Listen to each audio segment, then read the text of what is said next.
When I started my first network, it was what they call an exclusive network, one member per market. And it sounds good. It doesn't work. No one can tell me it works, and no one's made it work successfully.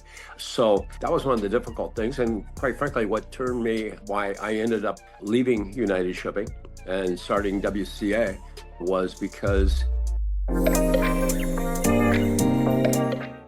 Welcome to the Logistics Legends podcast, where we go beyond numbers, beyond containers, and beyond contracts to uncover the real stories behind the people who shaped the logistics world. At Signature Global Network, we believe business success isn't just about how many shipments you move, but how many lives you touch, how many legacies you build, and how many leaders you help rise. Yes, profit and performance matter, but purpose matters more. We are more than a logistics network. We are a leadership ecosystem, a global family of forwarders, founders, and future builders, united not just by trade lanes, but by trust, vision, and values. And today, I'm truly honored to welcome someone who didn't just build a network. He changed the way our entire industry connects. He's a pioneer behind the world's first non-executive logistics network, founded in 1998, if I'm not mistaken, under the name World Cargo Alliance. What began as a bold idea became a revolution, creating space for independent freight forwarders to collaborate globally without losing their independence. I'm so happy to introduce you. And Mr. David, his vision helped thousands of companies rise, and his legacy laid the foundation for everything we know today about Logistics Alliance. He is not only the founder, he's also the beginner of Logistics Networks. Please join me in welcoming the chairman of WCA World, the legacy and the legend himself, Mr. David Yokeum. Welcome. Thank you, Christy. It's a pleasure and honor to do this interview with you.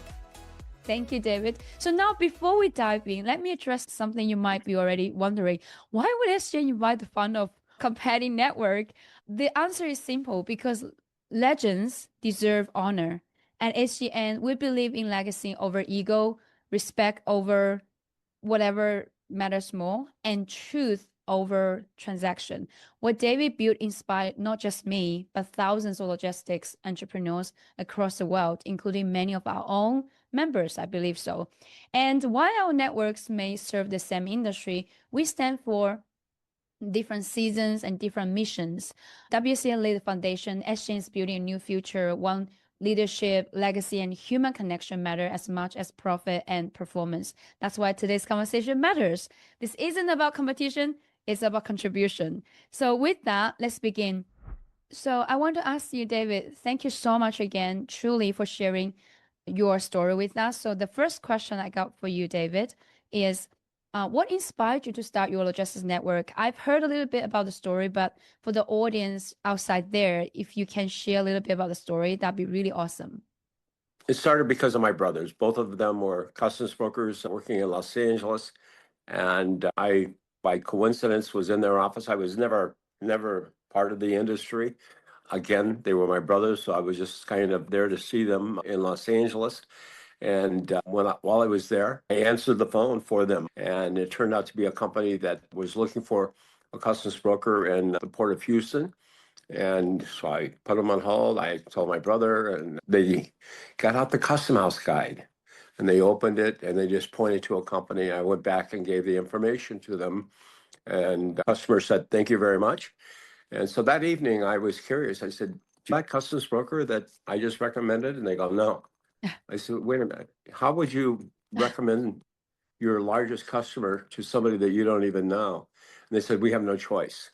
This is what we do. We use the Custom House guide for anything outside of our port area." So as a result of that, it gave me an idea. I went back to Boulder, Colorado, where I was living, and went to the library, looked up customs brokers, freight forwarders. There was not a piece of paper at the University of Colorado Library about it. So I thought it through, and I thought there was an opportunity to help my brothers and to possibly help myself. And so I got in my car, drove to Chicago, checked into a hotel, and got the phone book out and started calling customs brokers to have a one-on-one personal meeting.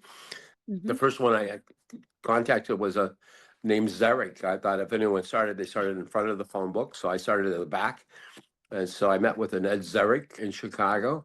We had a wonderful meeting. He knew well that I was not experienced as within the industry. And he spent a lot of time with me that day. And so I met customs brokers all that week in Chicago. My goal was to identify one company to work with. That was for a group called United Shipping, which I founded in 1987. And as a result of that, my life in networking on Friday went back to Ed. We had further conversation. Ed agreed that he would like to join United Shipping, or it wasn't even named at that time, but agreed he would like to join.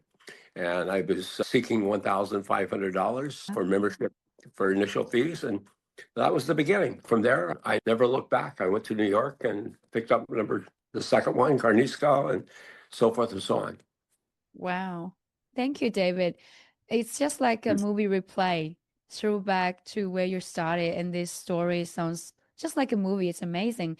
David, the next question I have for you is, what was the logistics world look back then? What gap did you see? What I saw is the independent companies really had no alliance, no tie-in with each other. And as a result, they were having to turn away business, or they were not turn away as much as they weren't given the opportunity by their customers, because their customers knew that they were only in that particular port area. There was no outport brokerage, as we call it then. And so they were missing many opportunities. So in fact, one of the key things we started when I started United Shipping was that we agreed that we would be calling on each other's members. As an example, the New York member had his number one customer was in Chicago. So as Zarek and I went and made a sales call on that company in Chicago on behalf of the member in New York, a real live sales call. And it proved very beneficial. And we reported back to New York about the meeting. And it was to a very large company. And it turned out that not only did that help and benefit New York, but Chicago picked up a new customer as well as a result of that sales call. So that was some of the things that we were doing in the very beginning. Wow. Well, the opportunities were everywhere, but when they didn't see it. But when you saw it, you're the one who stepped into that, and you're very courageous to make decisions. And like you said earlier, when you start this network, you went to look for things in library, but I don't think many people would do that. And you did it, and with a leap of faith, you just walked toward that goal, and you're the one started it, which is truly awesome. I love the story. Yeah. So the next question I have for you, David, is what were your biggest hurdles and how did you overcome them during all this time? My personal biggest hurdles were the lack of my knowledge of the industry. I was not from the industry. I've never worked in a logistics company's office or anything of that nature. So learning about the industry and how I overcame them was very simple. My members taught me. They were very excited about teaching me about the industry. So my education came from them. And that was my hurdle. And how I got around it was my members would show me, just listen. Wow. I think to conclude that, David, if you are not a person who were humble enough, you would not ask and they couldn't teach you. Because we all know Bruce Lee said, when the students is ready, the master will appear. And I think that's really proving that you were ready to just ask questions and they taught you, which is so good and so important for the younger generations nowadays when they don't understand. The key thing is not that knowledge is not anywhere, it's everywhere, and teachers are everywhere, but you have to be ready to learn. So thank you. I like that. Ready to listen. Yes. I think one of the key problems with younger people today is they don't listen. They don't have the answers. And listening is the most powerful sales tool anybody has. Yes, I agree. And that's also number one thing for being a leader as well. Leadership number one rule is being a great listener. Okay. So the next question, was there a moment you almost gave up? Can you share with us? Not really. There was moments that I realized that I needed to do things differently. A perfect example is that when I started my first network, it was what they call an exclusive network, one member per market. And it sounds good, but it doesn't work. No one can tell me it works, and no one's made it work successfully. So that was one of the difficult things, and quite frankly, why I ended up leaving United Shipping and starting WCA was because two things.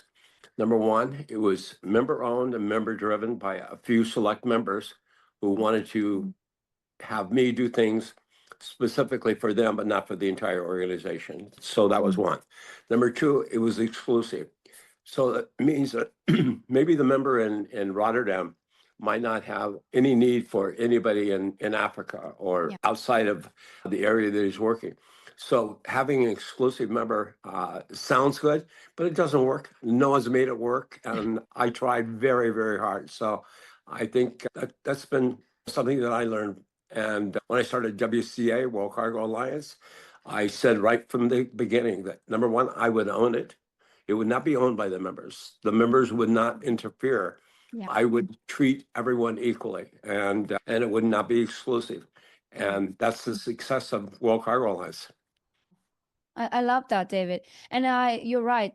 Looking at all these networks in the world, which I'm one of them, and many members always ask us to be the exclusive. Yeah, we are quite selective, but I think being exclusive, it's kind of like if you go to network, you want networking, but you restrict the network, is not a very wise thing to do. Of course, quality is still important, right? So thank you for sharing that answer. The next one is related to your wisdom for the next generations. I know you have a great heart for the next generations. That's why you are also coming here to share your wisdom, your experience. The question I have for you is, what would you do differently if you started today for the sake of the younger generations?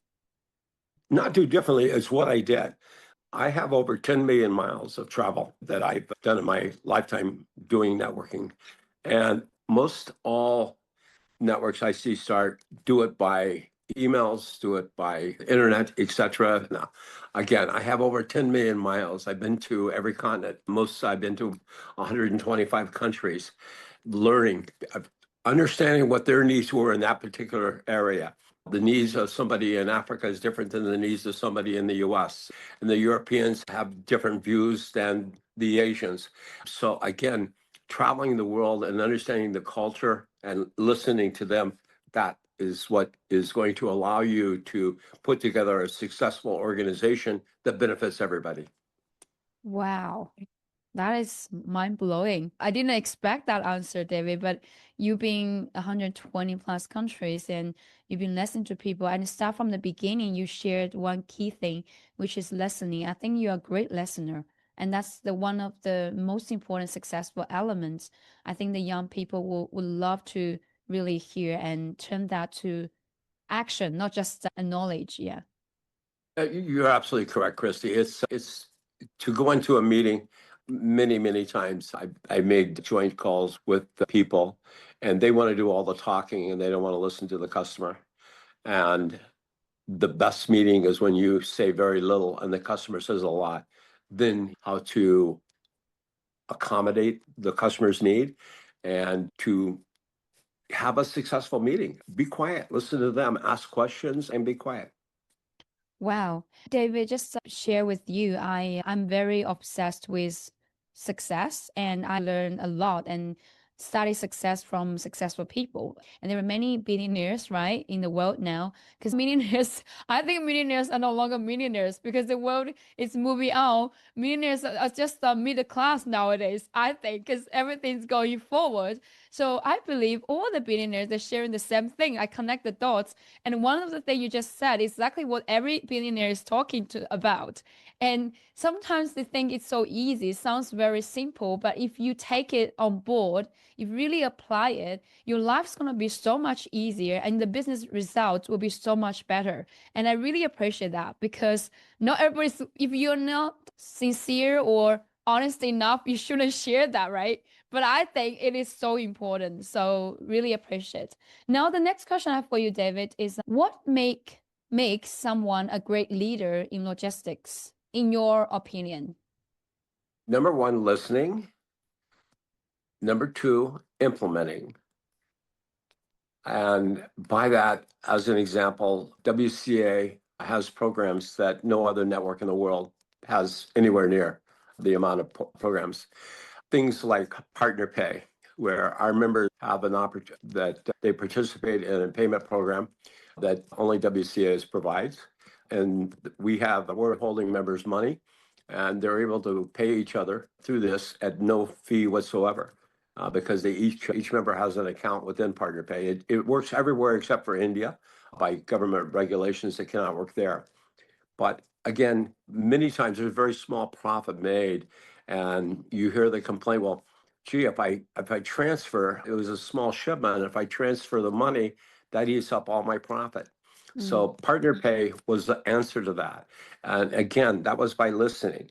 And then you have financial protection. We have what we call gold medallion that we guarantee up to $100,000 member to member performance. So if a member defaults, then we pay. It's just that simple. I'm not going to make it any more difficult than that. So again, those are a couple of things. Your annual meetings are incredibly important. Our meetings exceed 5,000 people now, and it's limited usually by the facility.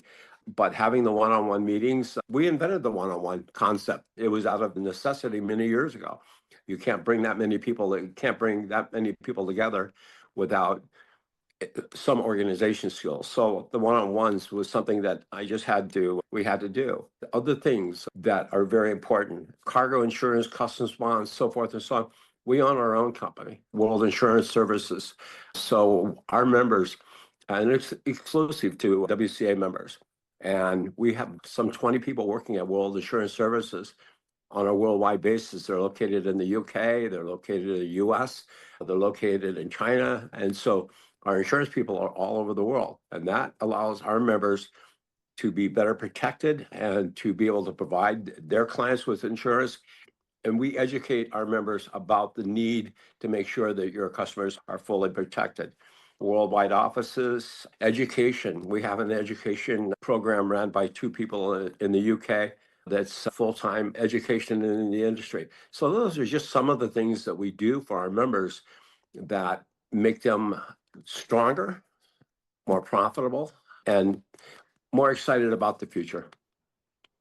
Thank you, David. So I think to conclude your answer, what makes someone a great leader in logistics, you as an example that being a great leader is to listen and then implement what's the needs from those people. And then you turn that to reality, which sometimes is not easy, but it really takes a lot of efforts, energy, and leap of faith and risk and all these things to make it happen. So I think the answer is very obvious. That's a great leader. Thanks for sharing. And honestly, for me, just a little bit background story as well. I never think WCA is our competitor because we are very different.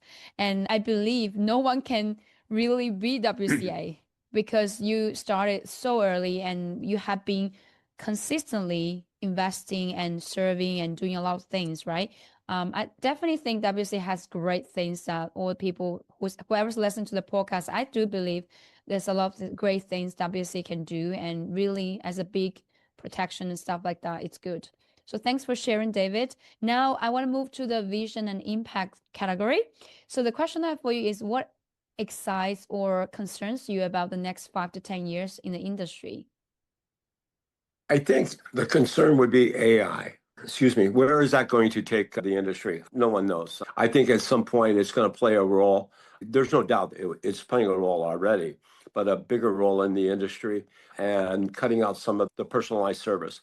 But so that both excites me in the sense of what it's going to be able to do for the logistics company, but also a little bit of concern for the individuals that work there, because maybe you won't need as many people to run the company. And so some people will, again, have to play a different role or not be able to participate. And the next 5 to 10 years, I mean, things happen around the world. Today, as an example, we're faced with a situation in Russia where we are not permitted by U.S. regulations to do business with Russia. So that's always a concern of what the world temperature is. We have to pay very close attention to what's going on in the world. And so if your country does not permit you to do business there, you better not be doing business there. It's just that simple. True. Yes, I agree. And with AI, I think it's definitely always there's two sides. And if again, people are worried about they will be taken by, the jobs will be taken by AI. I think we should be more concerned if you don't know about AI, you don't master AI, those people who know how to master AI will really take your role away, which is why I know a lot of things about AI. I learned because I was born in 1986, right? So I was kind of like tech savvy. I would love to learn new things and kind of stuff. But I have a huge concern, like you said, David, not really have to be with the business side, but also more on their children, the next generation, the future. That's why, just between us, I restrict the screen for my kids. And during holidays right now, we have two girls that playing Barbies at home. They don't have screen. Sometimes I feel it's hard because I'm like the weirdo because everybody's doing that. You can have iPad, you can have this, and very easy. But what I realized once I stopped that and they understand about my boundary, now they're having so much fun because it's school holiday in Australia right now.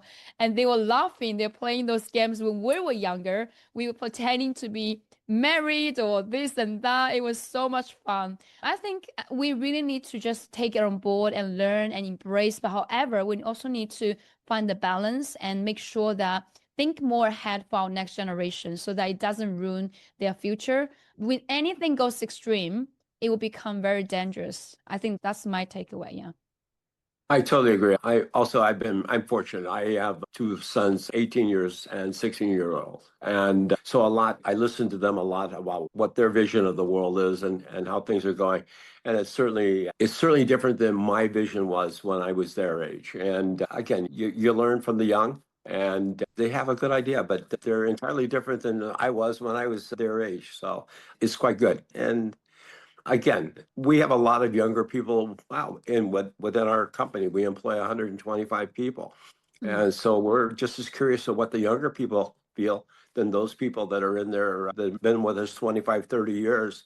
We're just as curious as to what they know. So it's all part of it. Yeah, I agree. And it's important that you keep this communication conversation going on. And I think one thing you said really well, which I'm the same, is I always believe I learn a lot from them. And my daughter taught me a lot of things, which I don't even know. And that's why I said, hey, sometimes I don't know the answer. Hey, how about you tell me the answer? And I think that's important to respect each other and to really be willing. Come back again. This whole podcast is about listening. So yeah, it's just listen to each other and really and take on board and then implement and really see what we can do for each other and for the future. And that will bring huge success because every time my daughter work with me together, I feel like it's the best because I don't have what she has and she doesn't have the experience I have, right? So it's awesome. All right. So the next question I have for you is, what's a belief or principle you've always stood by? Be honest, be truthful, to accept responsibility, to say, yes, I'm wrong, and work around it. But to be honest and be truthful and accepting your faults and again, learning from them. I'm not always right. I don't pretend to be always right. I listen. And as a result of that, I grow every day. To this day, I grow more and more. And again, listening and being honest, I think are just something that, again, with our partner pay program, the money that we have of our members in trust, no one questions that because they trust us. They trust us impeccably. And so, again, those are the things. There's no need to over exaggerate or give wishful thinking to someone. Just listen, be honest to them. That's it. I love it. Thank you, David. Just to conclude that is to be honest. And also one thing you said really well is to take full ownership. That's one of very important principle I carry all the way because when you take full ownership, you can then have opportunities to, like you said, if you're wrong, you say sorry, and then you have chance to learn. Because if you only live in your world, there's nowhere else and no space for you to grow anymore. And I guess that's something, it's pretty hard nowadays for the younger ones because they really want to feel good. They want to look good. But I always said to my daughter, if you really want to look good, you need to be honest because at the end of the day, when you're honest, by the end of it, you will look good. But if you're not honest, no matter what you're pretending, it's still not going to feel good at the end. So I definitely stand by what you said. It's so important. Thank you, David. All right. Now the next three questions a little bit personal. How do you want to be remembered, David? I want to be remembered as someone that really cares, someone that I don't think about myself first. When I first started doing this, as an example, on the financial end of it, as I was growing the company, as I was hiring people, I've never, ever missed a payment. I've never, ever missed payroll other than myself. And so I think I want to be remembered as someone that listened, that cared, tried to improve. My goal is to help our members try and improve their business, and we do a lot of that. I have members that when they started with us 23 years ago, they had one office. Today, they have maybe 40 offices, and they've grown because of WCA. And I'm very proud of that. So that's how I want to be remembered, is someone that really, truly cares and really puts others in front of them. Wow. David, while I'm listening to you, because I'm also running a network, I can't stop thinking, right, reflecting what I'm doing and everything. I think every box I've ticked so far, so I'm very happy that what you're doing is what I'm doing. Just for the sake of the audience, we don't talk before this, okay? So I don't know what David's thinking, what he's doing, but I can see there's a reason why we care. And the most important thing is we need to realize, David and I, we can survive without running the network. I'm pretty sure. And we can have a nice work life as well, whatever. But I think is that the thing you're thinking about others, how you can help others to grow and to lift others, that kind of spirit carries us on. And also when you say about the check and everything, I always put my team as well. I don't have to skip myself so far, thank goodness. But yes, it's so important with being a leader. If you don't care about others, they won't care about you. But if you care about them generally from your heart, they will stay, they will care you as well. And I truly believe in that. I stand for that as well. And that's one thing I'm pretty proud of as well, David, because when you share your feeling about your team and everything, nowadays, even though we're only 3.5 years old, I have everyone pretty much still here. Like we're growing slowly. And I think it is one of the very important elements for anyone outside there. If you're running a business, if you are, it doesn't have to be a network business, any business. I think what David just shared is very valuable. So thank you so much. The next thing, what advice would you give your 30-year-old self, maybe 20, I don't know, something like younger self, if you need to give one advice? I think, again, it's simple. Don't think of everything. Don't, because you don't. Today, I'm 75 years old. I don't know everything. I listen. And so the younger people, and again, I have two beautiful sons that are younger, and I would like to think that I've taught them a lot by looking at good, listening to the correct people, and taking that, their somebody else's experience. We just recently I had an outing with my son, my 18-year-old. He's starting the university this year, and with one of my key staff, Mr. Brian Majerus.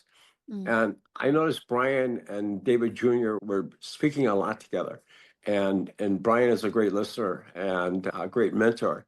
And again, so I think that's it, is to try and get them to understand, listen to them first of all and understand their needs, but then try and give them the proper guidance, and more importantly, show them the respect that you give other people, show them the importance of managing yourself, your time, being on time, just the things that are just normal that we grow up, but the younger generation, not necessarily. I don't see it in some of his friends, and it's disappointing. So again, that's the best answer I can give. Yeah, thank you, David. I understand and I really agree with that. The time's running. I have like another 2,000 questions for you, but I'm gonna just pick another probably 3 maximum so that we don't need to go too long here. The next question I do have for you is, what are the top 3 most interesting things you have witnessed throughout the global network journey? Because I have a lot of stories to tell, and I believe all the global network owners as well. But for you, if you can tell, that would be awesome. Like 3 top interesting ones in short, if you can. Thank you.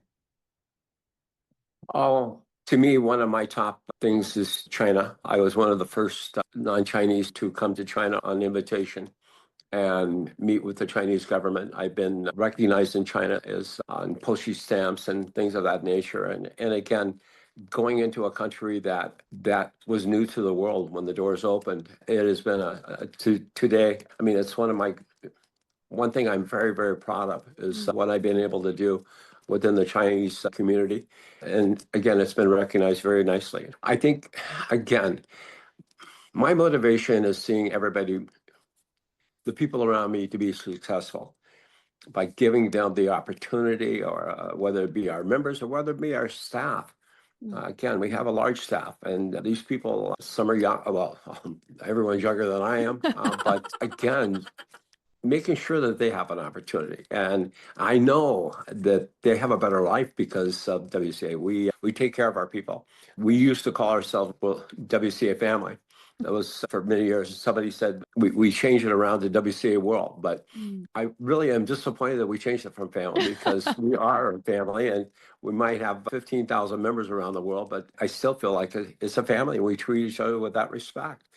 So I think those are the main areas that I see. Maybe, again, just be honest, just listen, and do your best to don't let someone down, and admit responsibility, admit fault, and try and get it corrected and cleaned up. So that's what I would say. Thank you so much, David. Okay, so to finish this interview, I still have one last question, which is, will you want to write your story to a book so that it will leave a legacy and like leave more great lessons to our next generations, particularly for your beautiful sons? Just a quick question. Well, it's already been done, Christy. It's already been done. The title of my book is A Kid from Compton. That was Compton, California, is where I was born, and spent the first 14 years of my life. It's a unique city. It's a difficult city on the Los Angeles suburbs. And so A Kid from a Compton starts out when I was 5 years old until present day. So yes, I wrote the book already. I think you need more than one book, David. One book's too short for your life. It's harder than most people think, putting together a full book, but yeah, it's being considered, certainly. Yeah, you guys, if you're interested in knowing David more, I think you guys can just go there and grab a copy. I need to grab a copy. I haven't yet.